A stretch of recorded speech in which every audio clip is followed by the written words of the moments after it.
তো জুমার দিনে যদি আপনি সবচেয়ে সেরা সুন্দর পোশাকটা পরেন, আগে উত্তম রূপে গোসল করেন, আতর খুশবু ব্যবহার করে আপনি খুতবা শুরু হওয়ার আগেই, খুতবা মানে বয়ান, এটা শুরু হওয়ার আগেই আপনি পায়ে হেঁটে মসজিদে আসেন, ইমাম সাহেবের কাছাকাছি বসেন এবং মনোযোগের সাথে তার খুতবা শোনেন, কাউকে কষ্ট না দেন, এমনকি কারো সাথে এতটুকু না বলেন যে চুপ করো।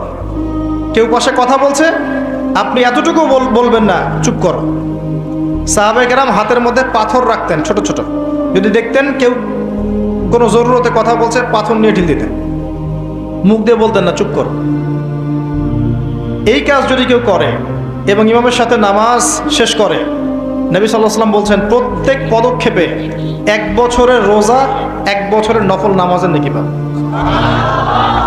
এই ফজিলতটা আপনি জুমার দিনে অর্জন করতে পারেন। কয়েকটা কাজ আবার